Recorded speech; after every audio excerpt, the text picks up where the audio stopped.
Кетті. Саламатсыздар урматтуу достор. Биз азыр Бишкек жалпы жол коопсуздугу кызматынын башкы башкармалыгында ыманалы сактоо залын жол коопсуздугу кызматынын бөлмөсүнө келдик. Өзүңүздөр билесиздер. Жалпы коопсуз шаар долбоорунда дислокация маселесинде түшүнбөстүктөр болуп атат. Азыр өзүнөн келип сурайлы, дислокация кимдер үчүн берилет жана мэрия мыйзамсыз деп атат. Булар мыйзамдуу деп атат. Эми кимисине ишенебиз? Азыр сурайлы. Ассалам алейкум. Кандай иштериңиз? Assalamu alaikum. Всегда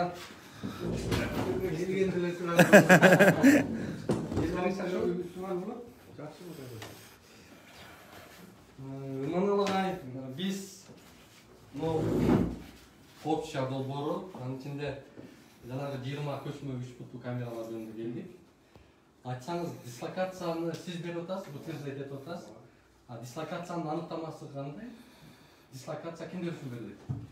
Дислокация ошол аварийный опасный участок кайсы жерде, например, биз анализ кылабыз да, кайсы жерде көп жол эрежеси бузуулар болот, кайсы жер кооптуу, кайсы жерде вот именно жанагы скоросту, ылдамдыкты сактабагандык менен байланыштуу кооптуу жайлар, ошолорду мына бизде эки отделда жол кыймылын уюштуруу отделы, отдел дорожного надзора, экинчиси дорожно патрульная служба управления. Ошонун баардыгын талгап турган ошолор даярдайт. Мен кол коюп бекитип берем. Ошонун негизинде анан мега ошол жакка коюшат. Так. Суроом тагыраак жол канаттанбай турган дислокация деген эмне өзү? Дислокация бул ошол 3 буттуу көчмө аппараттардын убактылуу жайгашылган жерлери. Жайгашып иштей турган жерлери. 3 буттуу камералар. Радарлар, Радар эмес, эми ал аппараттык программалык комплекс болуп эсептелет. Именно ошол ылдамдыкты бузуу эрежелерин тарта турган аппараттык программалык комплекс. Сиздер жол коопсуздугу кызматынын уставы менен иш алып атасыздар. Уставда дислокация кимдер үчүн берилет? Устав ал жерде деген положение бар. Ошо положениеде Дислокациянын эки түрү бар. Дислокация бул для сотрудников, кайсы кызматкерлер кайсы жерде иш алып бара турган ал дислокация менен бекитилет. И ошон эле жанагы 3 буттуу көчмө аппараттык программалык комплекстин иштөө эрежелери дагы ошол эме менен бекитилет. Дислокация менен биз ошол кайсы жерде жайгашыш керек ошону берип атабыз. Дислокация кимдер үчүн? Айтып атпаймынбы, дислокациянын эки түрү бар. Бирөөсү бул кызматкерлер, биздин жанагы кызматкерлер күндө кызматка чыкканда кайсы жерде кызмат алып барып, кайсы жерде иш алып барат, ошол инспекторлорго ал жерде автомобильный болобу, жөө болобу, ар кандай туурабы? Андан сырткары экинчиси вот именно для веганын, например, алар биздин кызматкер болуп эсептелбейт, бирок ошол эле убакта жанагы комплекстерди колдонуу эрежеси бул жана белгиленген тартип бар, тиги жанагы түзүлгөн келишимдин негизинде. Бул Госкомитет информациондук технология болчу илгери, азыр эле Министерство цифрового развития болуп калбадыбы? Ошол жерде уже жазылган, именно ошол 3 буттуу көчмө аппараттык программалык комплекстерди кайсы жерге иштөө эрежеси ГОБД тарабынан бекитилет деп. Ошонун негизинде биз беребиз. Сиздер жөнөкөй жарандарга берет экенсиздер? Анан кийин жөнөкөй жарандар эмес, инспекторго, анан только веганын комплекстерине. Ал жерде жөнөкөй жаран жөнүндө. Эми экинчи вариантыңызда бул каякта жазылган? Сиздер бир нерсе Бул бизде жанагы эме бар. Бирөөсү инспекторлор үчүн экен, бирөөсү вега үчүн экен. Вега үчүн деген каяктан көрсөтүлөт? Вега боюнча деген бул өкмөттө жанагы эме бар. Бизде коопсуз шаар долбоорунун алкагында кайсы мамлекеттик органдар жана мамлекеттик эмес органдар ошол системага аралашкан. Ошолордун иштөө тартиби боюнча именно дислокация. Эми мындай да. ГОБД тарабынан бекитилет деп, белгиленет деп. Ошол жакта белгиленет. Сизди уктум, түшүндүм. Дислокациянын аныктамасы боюнча дислокация бир гана укук коргоо органдары үчүн, инспекторлор үчүн гана жол коопсуздук кызматы берет. Определенный образованиясы бар жолдогу коопсуздукту түшүнгөн адамдарга гана дислокацияны берет. анықтамасында. Сіздердің уставыңызда да так жазылып турат ошол. Жок, ал дислокация айтып атпаймынбы, ал биздин кызматкерлер. Эмне үчүн сиздер азыр бул жакта кызматтык бир абалыңыздардан пайдаланып атпайсыздарбы? Жөнөкөй бир охранникке берип коюп атпайсыздарбы? Кызматтык акыбалдан пайдалануу эмес, мен айтып атпаймынбы, өкмөттө Бригададагы сотрудниктер бар охранник да. Ну, охранник болобу, башка болобу, ал биз именно Бега компаниясы менен чогуу баягы иштөөдө ал жерде бекитилген да, вот именно ошо Беганын жана көчмө аппараттык комплекстери кайсыл жерге коюлушу ГОБД тарабынан аныкталат. Биз ошону аныктап туруп Бегага берип атабыз. Мисалы азыр мен Бега ошонун негизинде анан коюп атабы, охраннигине береби, башкасына береби, эте уже алардын өзүлөрүнүн баягы ички жумушу да. Сиз утверждать этип атпайсызбы? Сиз кепилдик берип атпайсызбы? Мен Сиз ошол жерде турасыңар. Ошол жерде иштеш керек. Ооба. Ошол жерде иштегиле берип атабыз. Дислокация. Бирок сиз инспекторлор үчүн гана берилет да бул дислокация. Жок, мен айтып атпаймынбы, дислокация именно башка өкмөттүн токтому бар, взаимодействие, то есть коопсуз шаар долбооруна катышкан мамлекеттик жана мамлекеттик эмес органдардын ич-ара кызматташуусу боюнча өкмөттүн токтому менен бекитилген жобо бар. Ошо жобонун негизинде биз беребиз. Уставда, значит, жок. Жок, устав башка. Силер устав положение. Это положение ГОБД боюнча положение бекитилгенде анда коопсуз шаар долбоору еще жок болчу. Андан кийин мына биздин положение канчанчы положение биз ачып карайлы ошону. 734 токтом. 734 токтом бул именно ГОБДдын иши боюнча. Ал жерде дислокация берсе болот деген турат. Ал жерде именно биздин жалпы ГОБД эмне иш аткарат? Ал жерде, например, мындай да биринчи мыйзамда бүт бардыгын камтый албайсың. Мыйзамды аткарыш үчүн потом өкмөттүн токтому, ошол өкмөттүн токтому менен биздин башкы башкармалык жөнүндө жобо турат. Анда дагы өкмөттүн токтому менен бардыгын камтыган болбойт. Андан сырткары биздин ички инструкция. Мындай сөздү кыска кылып туруп алайын. Толук этерин жооп бериңиз. Демек, уставда жок. Положенияда жок. Өкмөттүн токтомунда мыйзамда жок. Кайсы жеринде? Өкмөттүн токтомунда бар, башка именно коопсуз шаар долбоорунун алкагында жок. Мен айтайын. Мына токтом. Мен көргөзүп беришчи. Жок деп атпайсың. 734 жок, 734 эмес, башка токтомдо. Жаңа эле 734 дедиз го сиз. Мен положенияны айтып атам. Биздин ГОБДдын Положениясы. Мен положенияны ошолду. Кайсы? Андан башка өкмөттүн токтому бар. Коопсуз шаар долбоорунун алкагында. Канчасы? Мен азыр карап туруп тарап берем. Мына жер болуп атат да, агай. Негизи бул жерде мыйзамда жок. Сиздердин уставыңыздарда жок. Граждандык жарандарга ГУБД тарабынан эч кандай дислокация берилсин деген норма жок болуп атат да. Эми сиздер ошону тастыктапчы, мына агай. Мына жерде сиздердин ишиңиздерде бир катачылык кетип атат. Мына Бишкек мэриясы, мына караңыз, ишенсеңиз окуп чыгыңыз. Мыйзамсыз деп официально таналып, эч кандай камералар турганга, техникалык корутунду жок, эч ким турганга укугу жок деп мыйзамсыз экенин айтып атат да мэрия. Ошондо мэрияныкы туурабы же сиздердики туурабы? Жол кыймылынын коопсуздугуна Бишкек шаардык мэриясы жооп берет. Сиз утверждать этип атпайсызбы? Утверждать этип атпайсызбы? Эмнеге анда мэрия эме мыйзамсыз турат деп атат. Атызы керек деп атат. Биринчи мен тааныша алайын, мэрия эмне деп жазып атканын. Жакында мэрия бул үч буттууларды мыйзамсыз турганы үчүн эмеден алабыз деп атат жолдон. Бул активдик каты мына мэриянын. УЗСтин. Вегага предупреждение берип атат. Мыйзамсыз турасыңар, мыйзамдаштырыңыздар деп атат. Булар баягы муниципалдык жер катары жанагы пайда ала турган жагынан караганда булар ошентип жазып атат, туурабы? Булар жеңилдетилген объектилерди шаардын менчиге кылгандык жерлердин баарысын шаар бийлиги билет да. Бир жагынан шаар именно ошол эле, например, дорожный инфраструктура, жолдун жээгинде бүт бардыгын эле мэрия биле бербейт. Например, ошол эле жолдун жээгинде кандайдыр бир объектилер курула турган болсо, ошол эле тиги торговый центр, заправка, ошонун кирген чыккан жана башка маселелердин бүт бардыгы Кыргыз Республикасынын жол кыймылы жөнүндө мыйзам бар, закон о дорожном движении. Ошонун негизинде анын баардыгы мэрия өзү каалагандай чечпейт. Алар обязательно биз менен коопсуздук маселеси согласовать этпей чыгарып атпайсызбы сиз дислокацияны?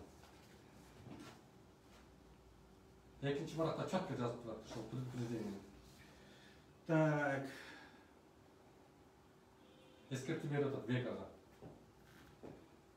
Вега эмес, буларды эмеге берип аттыр, Министерство цифрового развития. Жок, ал эмес.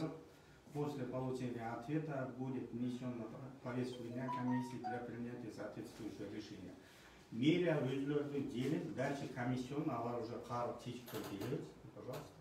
Жок, бул жерде Вегага алып барып берип атат эскертүүнү. Сиздер мыйзамсыз турасыңар деп. Эми эмне болот эми? Сиздер же бир мыйзамда, же бир четко өзүңүздөрдүн усталымыңыздарда жок нерсени кылып атсаңыздар. Өкмөттүн токтому менен бекитилген, именно ОВД. Бул логикамен эгер мисалы үчүн мага анда машина берип турбайсызбы, могу гаилердин машинасынан берип турбайсызбы? Кылмышкерлерди кармаганга жардам берип турсуң. Ошондой эле болот го. Жок, андай эмес. Пистолет берип туруп. Оружие бериңиз, мисалы мен кылмышкерлерди жамап берейин. Вега ошондой эле берип коюңуздар. Утверждаю деп. Например, аппараттык программалык комплекс эмне себептен коюлуп атат? Бул негизги маселе жол жүрүү эрежелерин тактап, ошону тактап берүү, экинчиден ошо жол кырсыктарын азайтуу. Жана мен айтып атпаймынбы? Жол кырсыктары 90% түндө болуп атат. Сиздер күндүз коюп коесуздар. Өткөндө түндө иштеп чыгам дедим, дагы эле силер чыкпадыңар, мына күндүз менен жетишпей аттыр, эми түнкүзү. Сиздер ошону атмосферага жамылып атпайсыздар. Ал Вега компаниясы эч кандай коопсуздук эмес, чол конкретно акча үчүн гана жакшынып турбайбы? Эме, бул жерде бир гана акча кызыкчылыгы. Сиз бир нерсе айтып берейинби? Элде силер туура эмесембей кылып атасыңар. Мына мен даже анализ боюнча айтып берейин. Бизде Бишкекте катталган жол кырсыктарынын жалпысынын где-то 33-35% бул превышение скорости. Именно по причине ылдамдыкты сактоо. Бишкектеби? Кыргызстан боюнча. Ошонун ичинде мына каза болгондорду мен анализ кылып көрдүм.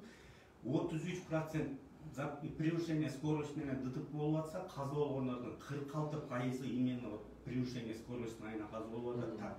Даже Кыргызстанда жалпы болгон жол кырсыктарынын дээрлик почти жарымы превышение скорости болуп атпайбы. Ошон үчүн биз кандайдыр бир чектөө эрежелерин киргизишибиз керек да, туурабы? Туура. Канча адам өлдү? Канча адам өлдү 2021 жолдо? 597 киши. Это 7 айдын ичинде. 8 айда. 8 айдын ичинде. Вот мына азыркы күндө бүгүнкү күнгө чейин 514. 500 адам өлдү. Ким күнөөлүү ушуга? Биринчи күнөөлүү ким? Бул жерде мындай да, бул комплексти каралып турган нерсе. Бирок эми мыйзамда ким күнөөлүү болот? Мыйзамда бул жерде конкрет биринчи кимге ийилди? Бул айтканга болбойт. Мына мен, например, айтып берейинби? Мына өнүккөн Минск шаары. Жок, өзү отурсам, азыр биз бардыгыбыз көрүп калганбыз. Авария болуп атат, жолдо кырсык болуп атат, адам өлүп атат, ГАИ күнөөлүү, или ОБД күнөөлүү депчи. Жок, бул жерде корень зла жолубузда негизги баягы себеп башкада.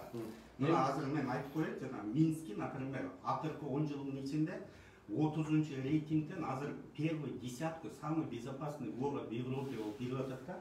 Эмне себептен? Себеби дегенде ал жерде ДТП болгондо, бир кишинин өлүмү менен коштолгон ДТП болсо, именно муниципалитетте жол болсо жанагы собственники дорогда, шаар болсо шаардын мэриясы, трассаларда, Министерство транспорта и коммуникацияда комиссия бар, ошол комиссия бүт бардыгын изилдеп, тактап, анан кийин аны не ишут бар, күнөөлүү, тигил күнөөлүү, шокур күнөөлүү, ГАИ күнөөлүү тиги эмес, себептерин тактап туруп, ана основно проектирование дороги, андан башка маселелер боюнча ошону баягы негизги аварияга алып келип аткан кырдаалды жоюу боюнча чара көрөт да. А бизде болсо только бирөөдү күнөөлөп көнүп калганбыз. Себеби дегенде ошо менен чечкенге ошону шылтоолоп койгонго оңой болот. 299 токтом билесизби? Билем.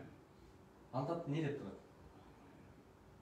Жол кыймылындагы акыбалга именно ички иштер министрлиги жол. Жол коопсуздук кызматы жооп берет. Ким? Жол коопсуздук кызматы бүгүн сиздер биринчи гана тергөө жыйынтыгы менен гана, ал кийин тергөөчүнүн аныктамасы, азыр сиз айтып аткан комплекстүү анализдеп, себептерин иликтегенге чейин эле сиздер биринчи кырсык катталгандагы эле тергөөчүнүн көрсөтмөсү ошол менен алып калып атат дагы, а кийин ага соттун чечими, тергөөчүнүн аныктамасы кирбей калат. Мисалы сиз айтыңызчы, ошол 512 адамдын акыркы тагдыры эмне болуп бүттү ошол кылмыштар? Бул жерден бизде мыйзамда дагы билбейсиздер да ал нерсени? Жок, сотко 12% эле иш сотко чейин жетип атат. Калгандары сотко жетпей. Тергөөчүнүн кыскартышы. Эми тергөөчүлөр ал мыйзамга такап кыскартып атат, өзү каалагандай эле кагазга кыскартып, кагазга сотко жетирбейт. Ал жерде жанагы эки тараптын келишип алганды боюнча, башка боюнча именно жабыт тарткан тарап, мен мындан ары уже буга эч кандай моралдык, материалдык доом жок деп туруп уже жазып эме кылса, тергөөчү ошонун негизинде кыскартат. Ал мыйзам чегинде ошондой болот да. Ал баары сотко барганда деле сот каралбай турган маселе болуп калат. Ошон үчүн ал эми бу жерде жол кырсыгын дагы бир себеби баягы бул атайын жасалган кылмышка келбей баягы неосторожный преступление болуп калып атпайбы? Ошон үчүн бул жерде баягы эмелер санкциялар жол кырсыгында адам өлсө, мисалы үчүн бүгүн 1000 сом айып салып атасыздар дагы. Машиналарга жанагындай экономикалык чоң чыгым болуп, машиналар тагылып, адам өлбөсө 5500 сом болуп туруп. Эми бул жер туура эмес.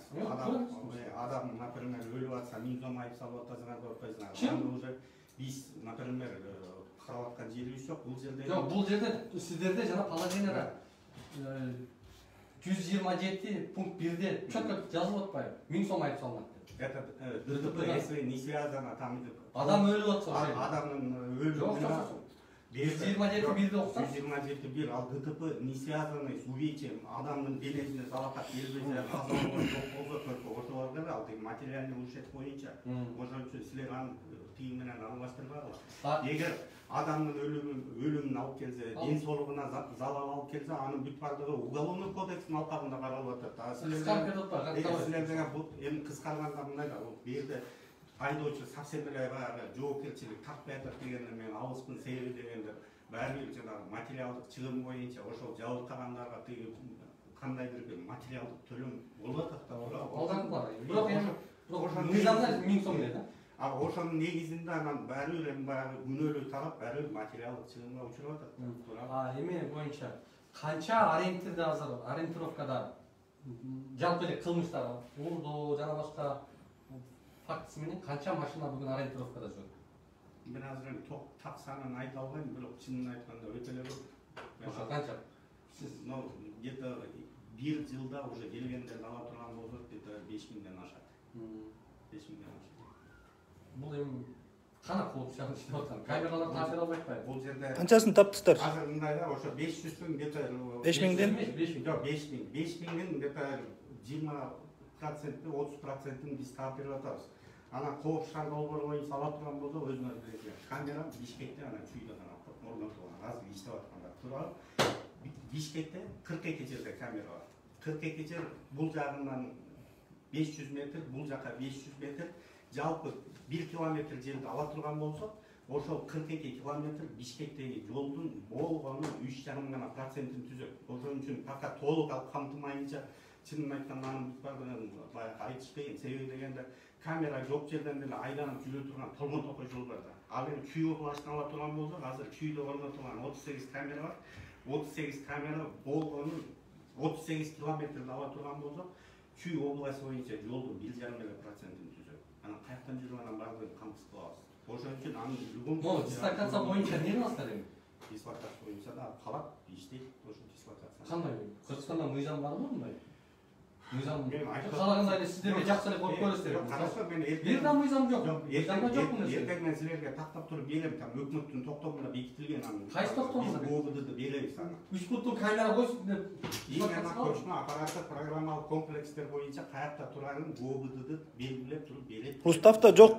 Жок, устав эмес. Отдельный. Өзүнчө өкмөттүн токтому бар, коопсуз шаар долбоору боюнча. Жок, бул жерде сиздер атайын уставдын негизинде өзүңүздөрдүн положенияда иштейсиздер. Жок, положенияда айтып атпайбы, положение чыккан убакта анда коопсуз шаар долбоору жок болчу. Андан кийин анан өкмөттүн токтому менен кошумча анан кийин берип. Жок, бул жерде азыр могу 3 буттуу камералар мыйзамсыз турат азыр. Маналагай. Ону карасаңыз, сиз эки тарапты тең бирдей сүйлөп атасыз да. Могу Вега компаниясы мына Бишкек шаары мэриясы айтып атат. Мыйзамсыз туруп атат, атызы алсын, арендасын төлөп иштесин деп атасыз да. Ошентип иштесинби же биз мына 4-5 жолу жалоба жаздык ошо боюнча, арыз жазганбыз эми. Именно ГОБДдын туура турат деген жообу менен бүтүп калып атат да. Булар аренда төлөп мыйзам менен туруш керекпи же сиздер эме кыла бересиздерби? Ушул суроолор. Маселеси ал бизге тиешеси жок. Неге сиз утверждать этип коесуз? Ал мэрия кааласа арендалып, кааласа бекер койсун. Ал маселеси. Неге сиздер согласовать этпей коюп коесуз? Алар могу бетине сиздин эмеңизди көргөзүп атпайбы? Утверждать эткен коюп коет атпайбы? Себеби дегенде биз коопсуздук маселеси боюнча коюп атабыз. А эгер мэрия неге согласование жок? Бул боюнча эгер мэрия акчалап турган болсо, мэрия Вега менен сүйлөшүп ала берсин. Ал биздин тиешебиз жок. Жок, анда мыйзамсыз туруп калып атпайбы ошондо?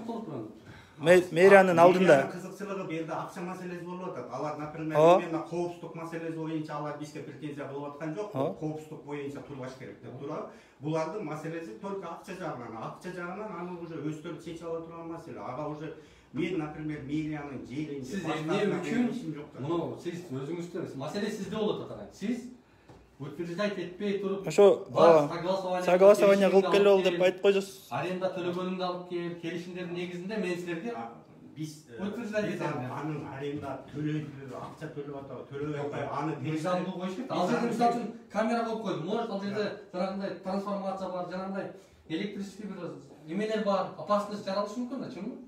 Ал жерде технический задание керек ал жерде. Стационардын объектилери боюнча анын бүт бардыгы согласованиеден өткөн. Туура, а передвижный комплекс боюнча биз место дислокация берип атабыз, а мэрия алардан акча албайбы, аны уже акча өндүрүп бере турган орган эмеспиз да биз. Сиз согласовать этип коюшуңуз керек да? Мен согласовать этип берип атам, ошо Вега ушул жерде туруш керек деп. Ким менен согласовать этиңиз? Жок, мен согласование кылып туруп мен берип атам. Ким менен согласовать этип? Ошол эле шаардын бизге, например, ошо буга чейин уже шаардын өзүнүн территориальный подразделение бар, ГОПД, УПСМ. Ошолор берип атат, мына могул жер коопсуздук маселесине байланыштуу мен дислокация берип атам.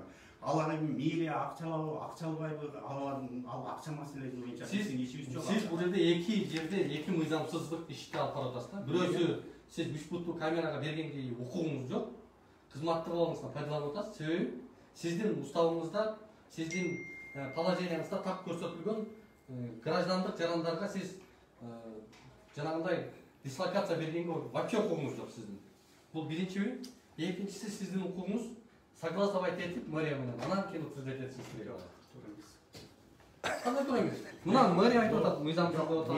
Азыр биз дислокацияны карап атабыз, грабеж болуп атат. Мэрия булар айтып атат да, там алар акча маселеси боюнча туурабы? Ал балекет болсо дагы маселе акча эмес, маселе мыйзамда. Вот мыйзамда маселе. Биздин кызматкерлер радар менен да иштегенге ошол эмеде положениеде турат. Сизге укугуңуз бар, сизде устав бар. Мэрияга акча төлөш керек болот. Сиздин уставыңыз бар. Ошондо Ал жакта мэрия менен Устав бар. Сиздер жол коопсуздугу кызматы менен ал эменин айырмасы бар дагы. Ал көчөдөгү экономикалык кызыкчылыкты көздөгөн жеке компания. Сиздер ага эч кандай сиз аны инспектор катары кабыл албаңыз. Жок, туура эле ал жеке компания болгону менен мына ошо жеке компанияны өкмөт тендер өткөрүп туруп, өкмөт тарабынан берип атат да 90 стационар. Демек өкмөт мыйзамсыздыкка тартып атат. 90 стационардык комплексти коесуңар, 20 көчмө аппараттык комплексти алып келип коюп Кыргызстанда иштетесиңер деп туруп, өкмөттүн атынан Госкомитет информациондук технология туура айтып атасыз. Туура. Тендер өткөрүп атат. Ошол тендерде техникалык заданиеде бүт бардыгында эле жазылып атат. Ошол ичинен 90 стационарный болсун, 20 передвижной болсун. Эми ошол жерге жазганбы? Сиз жазганбы ошол жерге? Силер эч кандай мыйзам карабайсыңар. Мен муну ошо өкмөттүн чечими менен гана иштей бересиңер деп жазганмы? Ошол жерде кийин өкмөт кайра өзүнүн положениясы менен бекитип берип атат да. Сиз азыр өкмөттү мыйзамсыздыкка тартып атасыз да? Бул жерде мыйзамдын негизинде иш албаш керек да баарысы, чынбы? Баары мыйзам менен кеткенде гана иш адилеттүү кетет. Анан чоңдорго, чоң компанияларга, чоң акча берген компанияларга салгын кылсаңыз анда болот. Ошол агай, сизге айтабыз. Ошол мыйзамсыз ишиңизди жөнгө салыңыз. Сиз мындан ары бергенге укугуңуз жок. 20 аппараттык программалык комплекс иштеш керекпи? Иштеш керек, мыйзамдуу иштеш керек. Иштеш керек деп коюп бербеш керек да каалаган жергечи. Сиз частный компанияга берип атасыз, азыр мага бизге көрсөтүп да бере албай атасыз, мисалы. Эмненин негизинде берип аткандыгыңызчы? Уставыңыздардан таппай койдук, таптар. Мен тапырмын. Таап туруп мен силерге бербейинби? Азыр эле таап бербейсиз. Жок, канча чукуласаңыз да таппайсыз. Анткени бул Мыйзам менен мыйзамсыз иш кылып атпайсыздар. Мыйзам мындай нерсеге түртпөйт. Дислокацияны берип атасыз, баарысын мыйзамсыз иш алып барат. Мыйзамсыз адамдарга протокол жазып атат. Мыйзамсыз айып салып атат.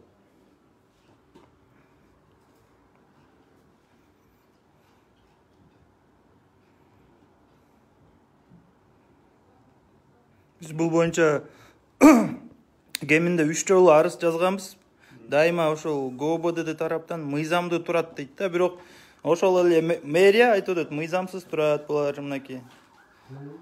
Арендасын архитектурно технический задачасы менен согласовать этип туруп анан турушу керек деп жакында эле кат беришти Вегага. Эгер ушундай биздин шаардын мыйзамдарына туура келбесе, сиздерди алып салганга мажбур болобуз деп. Өкмөттүн токтому бар. Мен даже распечатканы чыгарып берейин силерге. 563 токтом 4 декабрь 2018 жыл. Бул жерде жазылып атат. Им АИС безопасности городдун. Чыгарып берсеңиз көрөлү. И ошол жерде могул жерде жазылып атат. Биз, например, канчанчы дейсиз? Кечиресиз. 563 4 декабрь 2018 жыл. Распечатканы чыгарып берейин силерге.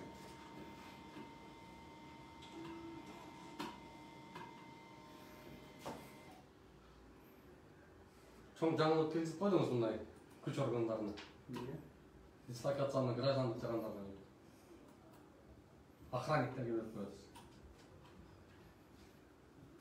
Жол коопсуздугу боюнча понятие. Пользователь АИС деп атат. Көргөзсүз? Кагазын көргөзүп койсуз.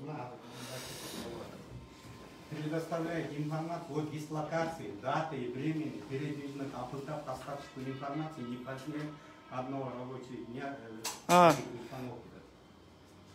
Бияқта да суроо болуп атат. Биз баягы 3 буттууларга барганда бизге сертификат көргөзүш керекпи, дислокация көргөзүш керекпи? Сизге келсин деп айтып коет да операторлор. Операторлор алар сертификаты өзүндө болуш керек. Могу өкмөттүн токтому менен бекитилген 563 регламент взаимодействия участников компонентов безопасности. Могу жерде дислокация боюнча ушул жерде жазылып турат.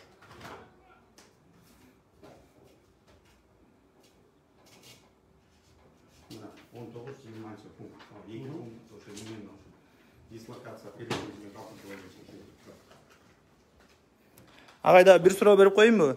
Могу радарларды андай өйдөгө көтөрүлүшчө ылдыйга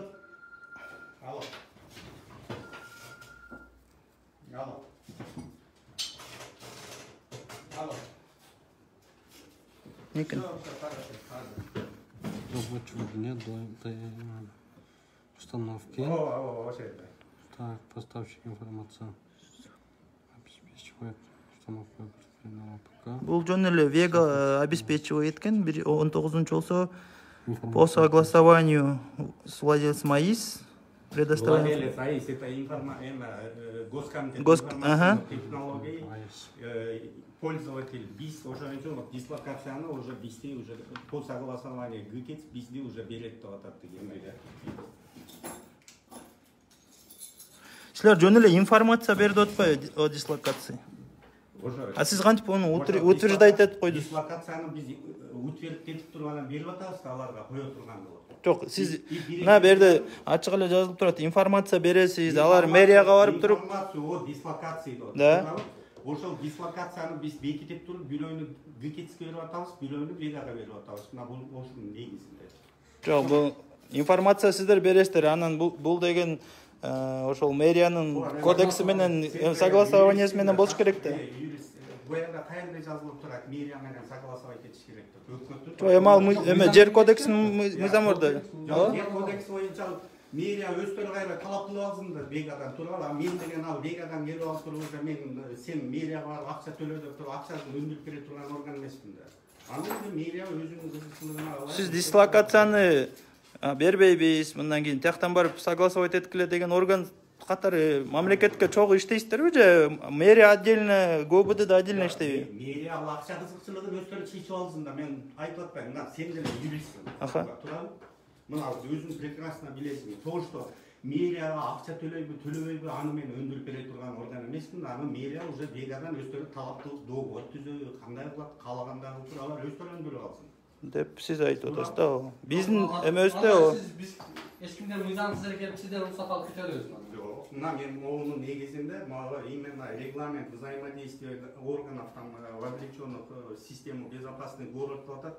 Ошонун негизинде мен дислокация менен маалыматты Вегага анан кийин Юкитске берип атам. Ал жерде мэрияга бериш керек, мэрия менен согласовать этиш керек деген маселе жок атачы.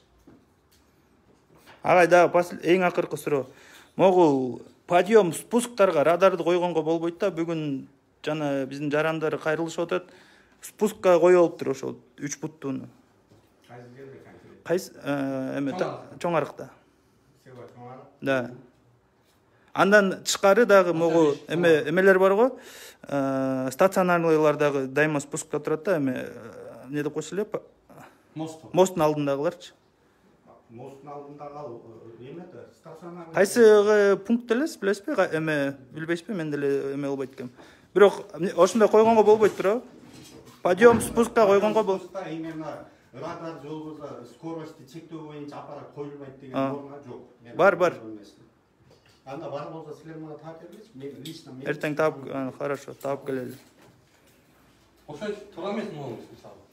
Эми өкмөттүн токтомуна чейин көрсөтпөйт. Жок, ал өкмөттүн токтому эмес, сиздердин уставда чок. Жок, ошо. Анда граждандарга бере берет. Жок, биздин уставда эле өкмөттүн токтому менен бекитилип атат. Бул дагы өкмөттүн башка токтому менен бекитилип атат. Эң биринчи эмне керек силерге?